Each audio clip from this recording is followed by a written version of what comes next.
감사합니다. 이 가을의 멋진 날, 또 하나님 풍성한 과일로 먹거리로 우리를 공급해 주신 우리 아버지 하나님을 찬송합니다. 참 어려운 우리 이 코로나 때를 우리가 지나게 되고, 또 그런가 하면 근래 물가도 많이 오르고, 식당에서 밥 시켜 먹고 나면 상추요 그러면 추가 요금 내야 되는 그런 지금 분위기가 됐고요. 장사는 너무 힘이 들어서 가격을 올리기도 힘들고, 그렇다고 안 올리려기 수지가 맞지 않고 참 어려운 시간입니다. 우리 사장님들 이자가 올라서 경영에 상상할 수 없을 만큼 어렵습니다. 푸르밀이라고 어느 날 갑자기 이제는 우리 장사 못해, 그리고 수백 명이 지금 해고 통지서를 받았습니다.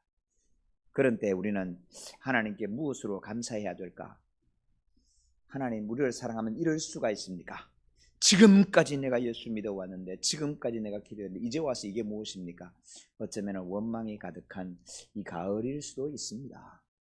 그러나 성도 여러분, 오늘 우리 제목대로 생명으로 드리는 감사 예배가 되기를 주님의 이름으로 축복합니다. 주께서 내 영혼을 사망에서, 내 눈을 눈물에서, 내 발을 넘어짐에서 건지셨나이다. 내가 주께 감사제를 드리고 여호와의 이름을 부르리이다. 내가 여호와께 서원한 것을 그의 모든 백성이 보는 앞에서 내가 지키리로다. 예루살렘아, 내 한가운데서 곧 여호와의 성전 뜰에서 지키리로다. 할렐루야.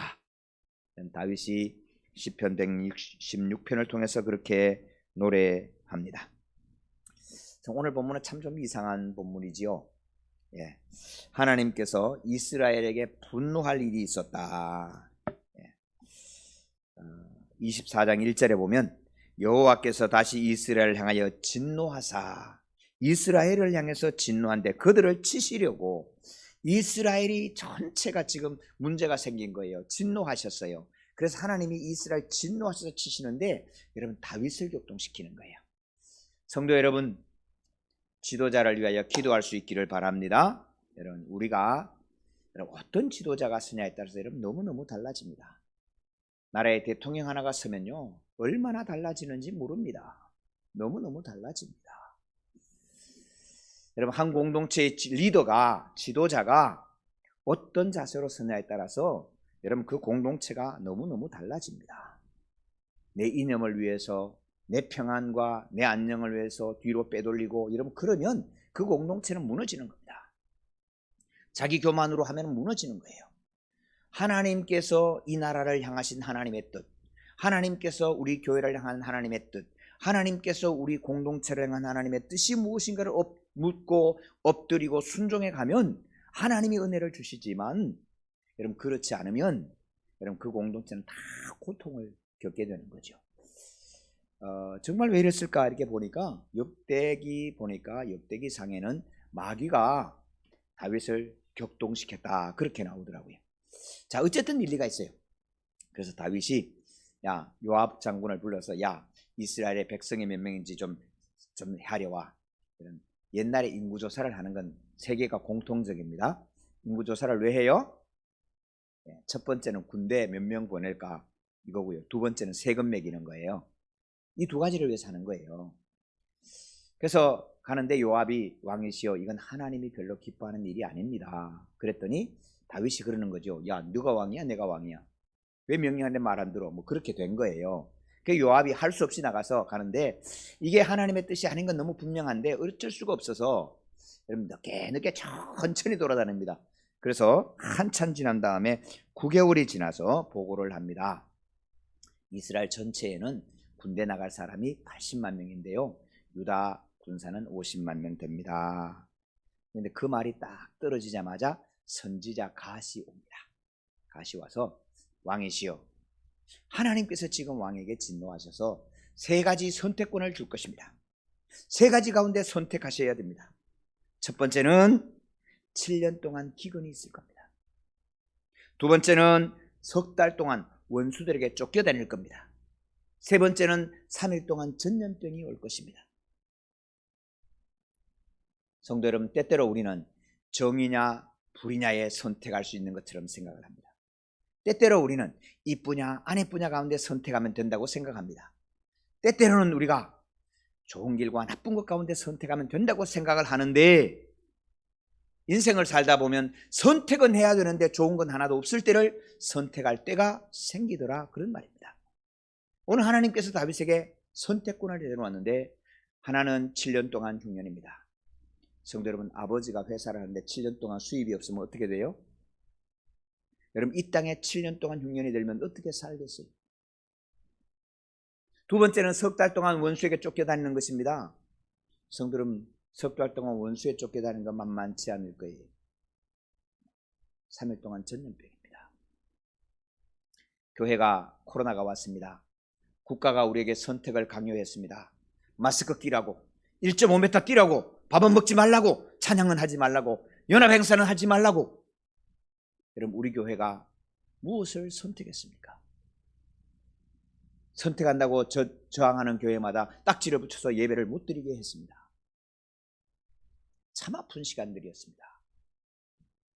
그때 우리는 어떤 선택을 해야 합니까? 지난 3년 동안, 3년 가까이 이 코로나 지나가면서 한국에 있는 교회가 13,000교회가 문을 닫았습니다. 우리도 6개월 전에는 상가교회였지 않습니까? 여러분, 상가교회가 가지고 있는 어려움 참 어려웠습니다. 여러분, 우리 교회 한때는 우리 아동부 교회학교 합쳐서 50명 가까이 나왔습니다. 코로나 딱 터지고 거의 전멸했습니다. 어른들 우리 90명 이상 출석했습니다. 코로나 터지고 조금 지나면서 그럼 줄어 그러면 40명 예배 못 드릴 때가 꽤 있었습니다. 여러분, 어떤 선택을 해야 합니까? 신학적이고 사회 현상을 분석하는 사람들은 이제는 한국 교회 어렵다, 교회는 힘들다, 당연히 수입이 안 될 것이고 경영도 안 될 것인데 어떻게 할까? 여러분, 현실적인 대안은 있지요. 우리 703호, 704호를 쓰는데 703호는 돌려주면 되는 거고, 704호 이거 다 경영할 수가 없을 거다. 30명 나오고 40명 나오면 반은 잘라서 세를 주고 반은 가지고 살아야 되겠다. 아니면 다 정리하고 집안에 들어가서 예배해야 되는, 참 답답한 선택지가 우리 앞에 놓여 있었습니다. 우리 아마 성도님들의 가정에서도 그런 어려운 선택지를 앞에 놓고 참 괴로운 시간을 보냈던 분들이 많을 것입니다. 아르바이트 잘리고 회사 안 되고 출근할 수 없고 집안에 살 수 있는 일이 교회에서 인터넷 보는 것밖에 안 돼서 아마 TV 좋은 거 고르는 선택은 하셨는지는 모르겠어요. 그러나 우리의 선택지는 참으로 아프고 힘드는 시간이었습니다. 그런데 다윗이 이렇게 이야기를 합니다. 우리 15절, 14절, 14절 같이 읽으십시다. 24장 14절 같이요. 다윗이 가세게 이르되 내가 고통 중에 있도다. 청하건대 여호와께서는 긍휼이 크시니 우리가 여호와의 손에 빠지고 내가 사람의 손에 빠지지 아니하기를 원하노라 하는지라. 아멘. 성도 여러분, 참 아픈 선택, 어쩔 수 없이 선택은 해야 되는데 내가 좋아하는 것과 내가 갈 수 있는 것, 내가 할 만한 것은 하나도 없는 선택을 하지 않으면 안 될 때, 그때 우리는 어떤 선택을 할 것입니까? 다윗은 이렇게 얘기합니다. 내가 사람의 손이나 원수의 손에 빠지는 것이 아니라 매를 맞아도 하나님께 맡겠다. 하나님 손에 빠지겠다. 그래서 3일 전염병을 선택하게 됩니다. 여러분, 단 3일 전염병인데 7만 명이 죽습니다. 어마어마한 사람이 죽었습니다. 여러분, 7만 명 시체를 치우기도 쉽지 않아요. 염하는 것도 쉽지 않아요. 여러분, 한꺼번에 밀려오면 우리나라에 관 짜는 공장이 모자라 갖고 관을 수입할 수도 없었어요. 관이 없고 이 화장할 이게 안 돼서 내가 아는 분들은 11일 장을 했습니다. 7일 장도 안 돼.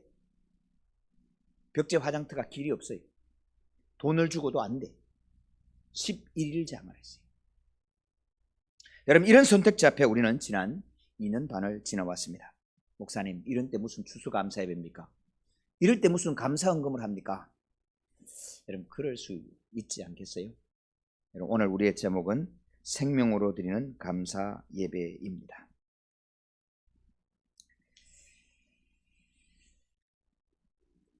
다윗이 회개합니다. 하나님, 내가 잘못했는데, 우리 가문이 잘못했는데 왜 백성을 치십니까? 하나님, 불쌍히 여겨달라고. 그때 하나님께서 이스라엘 치는 천사들에게 스톱, 멈춰라. 그리고 멈추자 그 천사가 아라우나의 타작마당에 섰습니다. 이때 갓이 와서 다윗에게 이야기합니다. 왕이시여, 천사가 아라우나의 타작마당에 있는데 거기서 예배를 드리십시오. 제물을 드리고 예배하십시오. 하나님께서 이 전염병을 멈추게 하시기 위함입니다. 왕이 갑니다. 가야지요. 가는데 아라우나가 보니까 왕이 올라오는데 가서 머리를 엎드리고 왕이시여, 왕이시여, 번제를 드리시거든 내 소를 드리겠습니다. 번제를 드리시거든 내가 이 쟁기 있는데 쟁기 불로 화목으로 쓰시고 우리 소 잡아서 제물 드리십시오. 근데 다윗이 이렇게 이야기를 합니다. 23절 24절 우리 같이 한번 읽어보십시다. 왕이여, 아라우나가 이것을 다 왕께 드리나이다 하고 또 왕께 아뢰되 왕의 하나님 여호와께 왕을 기쁘게 받으시기를 원하나이다. 왕이 아라우나에게 이르되 그렇지 아니하다. 내가 값을 주고 내게서 살이라. 값 없이는 내 하나님 여호와께 번제를 드리지 아니하리라 하고 다윗이 은 50세겔로 타작마당과 소를 사고 25절 그곳에서 여호와를 위하여 제단을 쌓고 번제와 화목제를 드렸더니 이에 여호와께서 그 땅을 위한 기도를 들으심에 이스라엘에게 내리는 재앙이 그쳤더라. 아멘. 하나님, 7만 명 어떻게 이렇게 7만 명을 한꺼번에 죽입니까? 하나님이 인정이 있습니까? 인자하신 하나님은 어디 갔습니까? 여러분, 달려들 수도 있습니다. 그러나 다윗은 하나님 앞에 예배를 드리면서 값 없이는 하나님께 번제를 드리지 아니하리라. 그리고 그 아라우나의 타작마당을 그리고 그 소를 50세켈에 사서 예물을 드리고 예배를 드릴 때 우리 하나님 전염병을 그치게 하시고 재앙을 그치게 하시고 다윗은 다윗 왕국으로 회복하게 하셨습니다. 사랑하는 성도 여러분, 이 아라우나의 타작마당이 이스라엘 성전터가 됩니다. 그리고 그 성전터에서 영원히 솔로몬을 통해서 성전을 세우시고 그 성전에서 오고 오는 예배를 하나님이 받으시게 됐습니다. 사랑하는 성도 여러분, 오늘 우리는 어떤 감사를 드릴 수 있을까요? 사업이 잘 되셨어요? 어떻게 장사 손해는 안 보셨어요? 여러분, 마스크 끼고 입 주변에 뭐 덧나지는 않으셨어요? 하나님 나한테 입 주변에 바르라고 크림 하나 안 사주면서 뭐 감사 예물을 하라 그래. 그런 말이 안 되는 이야기인데, 그러나 사랑하는 성도 여러분, 오늘 우리는 생명의 감사로 예물을 드리고 생명의 감사로 예배하는 저와 여러분 되기를 축원합니다. 23장에 오늘 24장을 읽었는데 23장에 이런 재미있는 이야기가 하나 옵니다. 이제 왕국이 사울은 정리가 됐는데 블레셋하고 싸워서 마저 이겨야 왕국이 정리가 됩니다. 그런데 이 베들레헴이 블레셋이 차지하고 있습니다. 내 고향입니다. 내가 양치던 곳이고 내가 우물을 먹던 곳이고 내가 놀던 곳입니다. 갈증이 넘치는데 베들레헴이 저 멀리 보이는데 저기는 블레셋 군대가 있습니다. 아, 누가 베들레헴 저 우물물 나한테 마시게 할까? 여러분, 그런 생각 들 때가 있지 않습니까?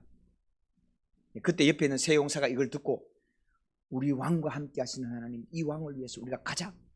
여러분, 세 사람이 블레셋 군대를 돌파하고 지나가서 물을 떠옵니다. 아니, 물 뭐라고?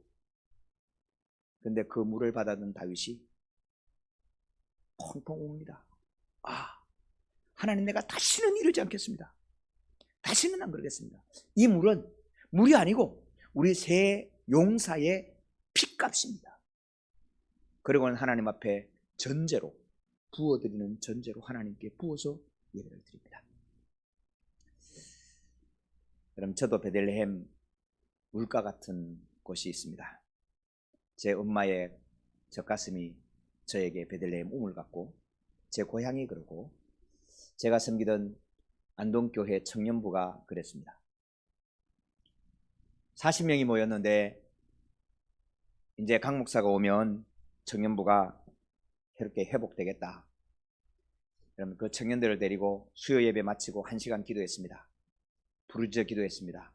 금요 철야 마치고 또 청년부 따로 모여서 또 기도했습니다. 토요일날 청년부 예배를 드렸습니다. 대학부지요.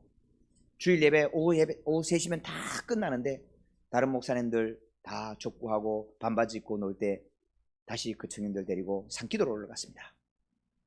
무서워 떠는 친구는 제일 밑에, 고위에는 고위에, 고위에는 고위에, 고위에는 무덤가에, 고위에는 비석가에, 제가 제일 꼭대기 올라가서 위에서 어두워지니까 주야 부르짖으면 얘들도 처음에는 겁이 나니까 뭐 가만히 있을 수가 없는 거예요. 그렇게 기도하니까 이제 청년들이 다 하나 둘 힘들다고 빠지고 또 멀리 대학 간다고 빠지고 12명 남더니 나중에는 4명이 남았습니다. 당에서 난리가 났어요. 이래서 되겠냐고. 제가 장로님께 부탁을 드렸습니다. 장로님, 기도하고 정말로 이 영혼을 위해서 살아갑니다. 우리 하나님 역사하십니다. 좀 기다려주세요. 근데 2주 있다가 당회가 또 열렸어요. 2주 기다려보니까 안 될 것 같은가 봐. 그때 참 감사하게 저를 어릴 때부터 다 보아오셨던 장로님이 계셨는데, 그 장로님께서 당회에서 이렇게 말씀하셨어요. 제가 보증하겠습니다. 만약에 강 목사 통해서 하나님 역사하시면 저도 장로직을 내어놓겠습니다. 연말까지만 기다려 주십시오. 여러분, 그래서 연말이 됐습니다. 하나님이 연말 돼서 40명이 됐고, 그 다음 3월에 127명이 됐습니다. 누가 저 우물을 다시 마시게 할까? 정말 그 말씀이 무엇인지를 이해가 될 것 같아요. 그런데 여러분, 이것은 핏값이다 말입니다. 누군가는 핏값 흘려서 눈물 흘려서 세워진 겁니다. 사랑하는 성도, 우리는 살아가면서 많은 사람의 도움을 받으며 살아옵니다. 오늘 내가 생명이 있다는 것은 우리 엄마가 피 흘려줘서 내가 생명이 있는 겁니다. 엄마의 핏값으로 내가 태어났고, 가난했던 시절 먹을 것이 없을 때 어머니가 자기 배고파가면서 아껴가면서 내게 먹여준 그 밥은 어머니의 눈물입니다. 아버지가 대학 못 가고 어렵게 지나가면서 그 어려운 중에 돈 벌어서 나에게 등록금을 대준 것은 아버지의 핏값입니다. 우리는 그렇게 핏값으로 샀습니다. 한국교회, 오늘 우리가 예배하는 이 예배는 우리 믿음의 선배들이 눈물 흘려 기도하고 금식으로 기도하고, 여러분, 전세를 바치고 집을 팔아서 세웠던 한국교회 핏값 위에 오늘 저와 여러분이 서 있는 것입니다. 교회가 이제는 어려워. 이제는 교회 빨리 정리하는 게 좋아. 강 목사, 큰 교회 부를 때 갔으면 좋았지, 이게 뭐냐. 좀 죄송한데 그때는 아내한테도 이런 얘기를 하지 못했어요. 34명이 출석할 때, 32명이 출석할 때, 어쩌면 다음 주에는 20명이 올지도 모른다. 이제는 당당하게 우리 성도님들, 좀 죄송하지만 그때는 그런 분들이 계셨다고요. 목사님, 집에서 해드리고 예배가 아닙니까? 여러분, 그런 얘기를 들을 때마다 이건 하나님의 뜻이 아닌데, 이건 하나님의 말씀이 아닌데, 여기에서 선택할 수 있는 선택지가 참 고파세요. 하나님 손에 빠진다는 건 무엇입니까? 하나님 손에 들려진다는 건 무엇입니까? 그러면서 첫 번째 하나님께서 주셨던 에색, 신나, 르호봇, 넉넉한 교회라고 하는, 하나님께서 넉넉한 교회라고 말씀하실 때 그 말씀이 다시 떠오른 거예요. 우리 하나님, 지난 우리 9월 마지막 주에 이곳에서 착공 예배를 드리지 않았습니까? 이제 뭐 한 달, 1년, 이제 한 달 된 거예요. 착공 예배를 드린 지가. 하나님 정말 은혜 가운데 이 아름다운 역사를 보게 하셨습니다. 사도 바울은 디모데후서 4장 6절에 이렇게 말씀합니다. 전제와 같이 내가 벌써 부어지고 나의 떠날 시각이 가까이 왔도다. 사도 바울은 이제 곧 사형 집행 날이 가까이 오는 것을 보았습니다. 아, 이제는 곧 내가 사형 집행이 되겠구나. 내 목이 잘려지고 피가 흘러나올 텐데 하나님께 드리는 부어드리는 전제처럼 오늘 내 몸에서 피가 부어져서 하나님께 드려지는 전제로 드려진다면, 아, 그날의 그 시각이 가까이 오는구나. 그래도 디모데야, 너는 복음으로 서 있거라. 이것이 사도 바울이 마지막에 전해준 디모데 후서의 말씀입니다. 성도는 지난 3년 동안 어떻게 지나오셨습니까? 아, 이러다가 망하겠다. 우리 가게 이러다가는 문 닫아야 되겠다. 우리 회사 이렇게 버텨낼까? 우리 가게는 어떻게 할까? 우리 아이 대학 등록금을 계속 댈 수 있을까? 외국 유학 보냈던 애들 이제는 돌려오게 해야 되지 않을까? 얼마나 마음 졸이시고 얼마나 힘드셨습니까? 여러분, 이 중에 우리는 무엇을 감사합니까? 그런데 성도 여러분, 오늘 다윗은 이렇게 이야기합니다. 7만 명이 널브러진 이 시체 위에 서서, 하나님, 나는 값없이는 하나님께 번제를 드리지 않겠습니다. 그리고 제물을 드리고 하나님 그게 울면서 통곡하며 기도한 그 예배를 하나님이 받으시고 전염병을 그치게 하셨습니다. 하나님, 이제 오늘 우리의 감사 예배를 받으시고 이 생명의 감사 예배를 받으시고 이 병이 물러가게 하시기를 소망합니다. 그리고 하나님 우리에게 새 은혜 부어주시기를 소망합니다. 사무엘하 23장 4절의 말씀을 우리 같이 한번 읽으십시다. 바로 앞장입니다. 23장 4절의 말씀입니다.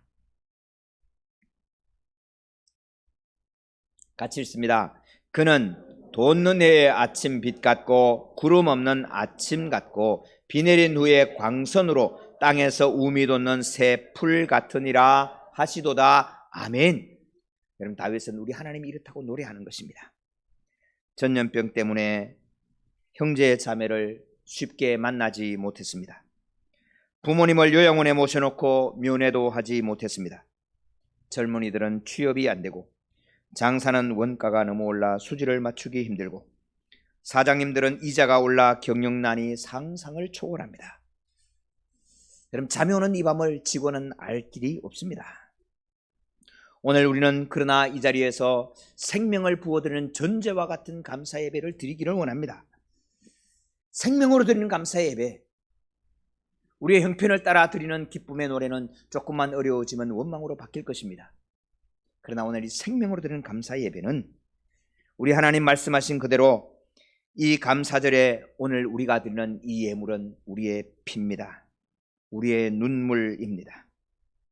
하나님 이 예배를 받으시고 성전을 통하여 전염병이 멈추고 하나님의 약속하신 바 다가올 미래는 아침에 돋는 빛 같고 해 같고 비 내린 뒤에 돋는 새 풀 같은 은혜를 저와 여러분께 부어주실 줄로 믿습니다.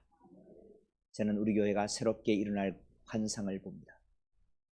한국 교회를 돕고 시골 교회를 돕고 세계선교의 짐을 전에는 은혜의 역사를 바라봅니다. 한국 교회가 다시 한번 예수의 이름으로 일어나 힘있게 일어날 환상을 봅니다. 그것은 다른 것이 아닙니다. 사도 바울이 부르드린 전제와 같이 오늘 우리가 이 고난 가운데도 하나님, 이 핏값 같은 우리의 헌신과 제물과 헌신의 예배를, 이 예배를 하나님이 받으시고 하나님은 이곳에 하나님의 성전을 세우시고 하나님 예배를 받으시는 하나님의 영광이 여러분 우리 개인에게도 여러분 새풀 같은 은혜, 아침에 돋는 빛 같은 은총, 저와 여러분을 통해서 이 세상에 살아계신 하나님을 보여주는 교회로 하나님 세워주실 줄로 믿습니다. 하나님 아버지 감사합니다.